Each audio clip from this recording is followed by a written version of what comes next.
सनातन धरोहर, हमारी संस्कृति हमारी विरासत। नमस्कार, आप सभी का हमारे चैनल सनातन धरोहर में स्वागत है, जहां सनातन धर्म की पौराणिक कथाएं, संतों के विचार और भी बहुत सारा ज्ञान संग्रहित किया गया है। अगर आप इस चैनल पे नए हैं तो चैनल को सब्सक्राइब करें और वीडियो को लाइक और शेयर करें। दोस्तों, वर्तमान समय में हम जिस युग में जी रहे हैं उसे कलयुग कहा गया है। चारों युगों में कलयुग को श्रापित युग कहा गया है। धर्मशास्त्र में भी इस बात का वर्णन है कि जब कलयुग अपने चरम पर पहुंचेगा तब इस धरती से धर्म का नाश हो जाएगा और उस समय भगवान विष्णु कल्कि के रूप में इस धरती पर अवतरित होकर कलयुग का अंत करेंगे और पुनः धर्म युग की स्थापना करेंगे। पर क्या दोस्तों, आप सभी को पता है कि भगवान श्री कृष्ण ने महाभारत काल में बता दिया था कि आने वाला समय यानी कि कलयुग कैसा होगा। इतना ही नहीं, भगवान श्री कृष्ण ने कलयुग के 5 कड़वे सत्य भी बताए थे जो आज देखने को मिल रहे हैं। वह कौन से हैं 5 कड़वे सत्य? दोस्तों, यदि आप भी जाना चाहते हैं तो इस वीडियो के एंड तक बने रहेगा, और अगर आप तक इस चैनल को सब्सक्राइब नहीं किया है तो चैनल को सब्सक्राइब करके बेल आइकन को प्रेस कर लीजिए। तो चलिए बिना टाइम वेस्ट किए शुरू करते हैं। दोस्तों, महाभारत काल में जब पांडव युद्ध क्रीड़ा में अपना सब कुछ गंवा देते हैं तब उन्हें वनवास जाना पड़ता है।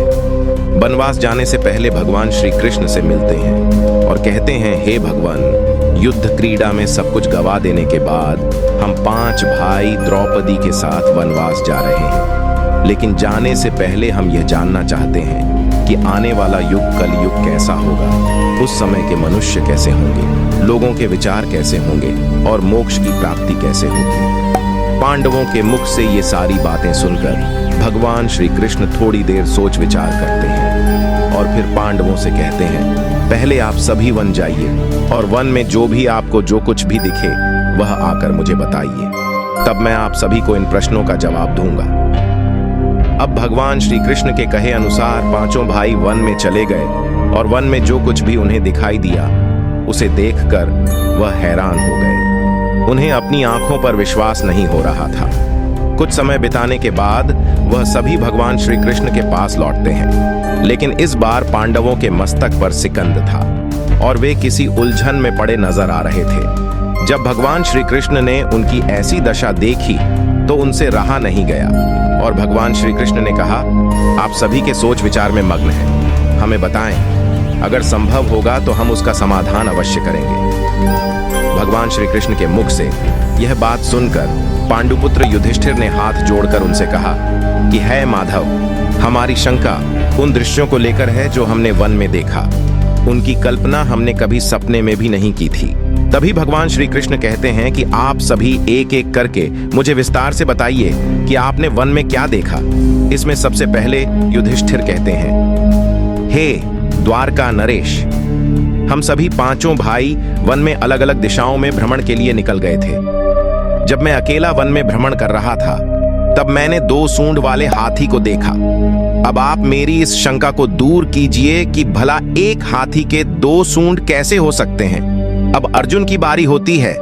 अर्जुन बताते हैं कि उन्होंने एक ऐसे पक्षी को देखा जिसके पंखों पर वेद की रचनाएं लिखी हुई थीं और वह मुर्दे का मांस खा रहा था। अर्जुन के बाद भीम बताते हैं कि उन्होंने वन में एक ऐसी गाय को देखा जिसने अपने बछड़े को जन्म के बाद चाट रही थी कि उसके शरीर से खून आने लगता है। इसे देखकर मैं हैरान रह गया कि कोई माता अपने बच्चों के साथ ऐसा कैसे कर सकती है। अब भगवान कृष्ण सहदेव से पूछते हैं कि सहदेव, तुमने वन में क्या देखा? तो सहदेव ने कहा कि मैंने एक जगह बहुत से कुएं को देखा, जहां हैरानी की बात यह है कि आसपास के सभी कुएं में पानी था और बीच का कुआं खाली था। बीच का कुआं गहरा भी है लेकिन फिर भी उसमें पानी नहीं है। ऐसा कैसे संभव है? अब नकुल आगे बताते हैं कि वे जब वन में भ्रमण कर रहे थे तब उसने एक बड़ी चट्टान पर्वत से लुढ़कते हुए देखा। वह चट्टान कितनी ही बड़े वृक्षों और सैलाब से टकराती है लेकिन उसे कोई रोक नहीं पाता और अंत में एक छोटे से वृक्ष के स्पर्श से वह चट्टान रुक जाती है। तभी युधिष्ठिर भगवान श्री कृष्ण से कहते हैं कि है वासुदेव, हम भाइयों ने जो भी वन में देखा उसका सारा विस्तार आपसे बता दिया। अब आप हमारी सारी शंकाओं को दूर करते हुए हमें विस्तार से बताइए। तब भगवान श्री कृष्ण ने युधिष्ठिर से कहते हैं कि धर्मराज, जैसा कि आपने बताया कि आप 2 सूंड वाले हाथी को देखकर हैरान में पड़ गए हैं, लेकिन इसमें हैरानी की बात नहीं है, क्योंकि कलयुग में ऐसे व्यक्ति ही राज करेंगे जो बोलेंगे कुछ और करेंगे कुछ और, उनके मन में कुछ और, कर्म में कुछ और होगा।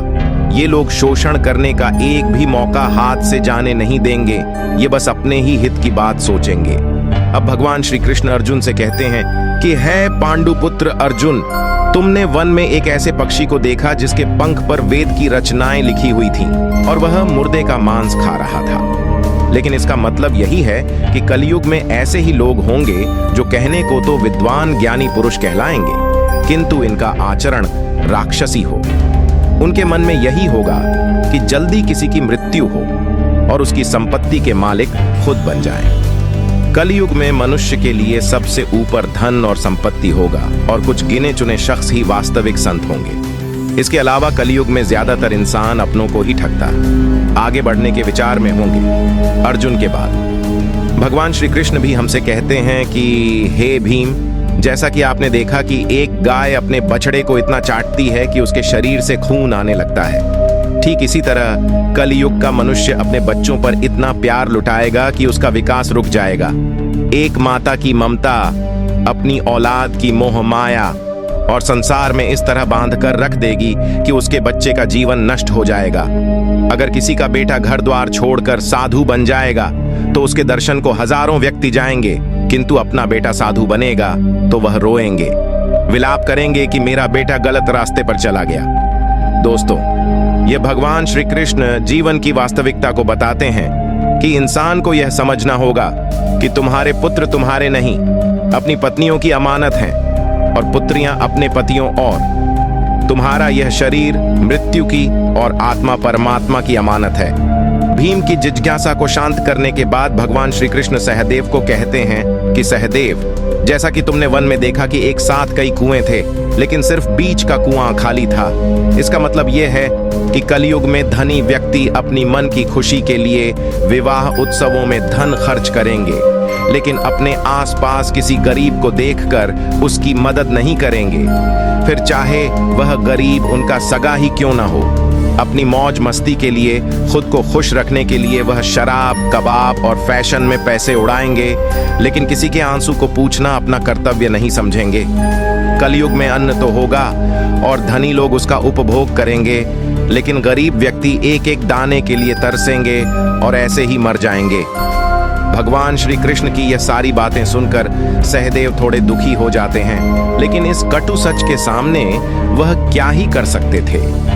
अब भगवान श्री कृष्ण नकुल से कहते हैं कि नकुल, जैसा कि तुमने वन में देखा कि एक बड़ी चट्टान पर्वत से लुढ़कती हुई बड़े बड़े वृक्षों और विशालकाय चट्टानों से टकराती हुई आती है, वह रुक नहीं पाती है, लेकिन एक छोटा सा वृक्ष अपने स्पर्श से ही उसे रोक देता है। इसका मतलब है कि मनुष्य की बुद्धि क्षीण होती जाएगी और उसके जीवन का पतन होगा, लेकिन उसके बदन को एक धन रूपी वृक्ष रोक नहीं पाएगा।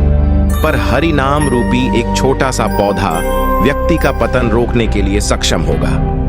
अतः कलयुग में हरि नाम ही एक मोक्ष का मार्ग होगा। अगर व्यक्ति धन का लालच छोड़कर भगवान की भक्ति में रम जाएगा, हरि नाम का जप करेगा, तो निश्चय ही उसे कोई दुख तकलीफ नहीं होगा और मरने के बाद भी उसे भगवान के चरणों में जगह मिलेगी। दोस्तों, अगर आप गौर करेंगे तो पाएंगे कि भगवान श्री कृष्ण द्वारा बताए गए ये 5 कड़वे सत्य इस कलयुग में नजर होते आ रहे हैं। ऐसे में अगर आप भी अपने जीवन की सारी तकलीफ को दूर करना चाहते हैं तो आज से ही हरि नाम का जप करना शुरू कर दें। तो दोस्तों, इस वीडियो में फिलहाल इतना ही। उम्मीद है आपको आज की वीडियो पसंद आई होगी। अगर हाँ, तो वीडियो को लाइक करें और इस तरह की और भी जानकारी के वीडियो देखने के लिए चैनल को सब्सक्राइब कर लें। धन्यवाद। आपको यह वीडियो कैसा लगा, हमें कमेंट करके जरूर बताएं। तो मिलते हैं अगले वीडियो में। पर इससे पहले अगर आपने अभी तक चैनल को सब्सक्राइब नहीं किया है तो पहले सब्सक्राइब करें ताकि इस तरह की और भी जानकारी जब भी चैनल पे अपलोड हो तो सबसे पहले आप तक पहुंच सके।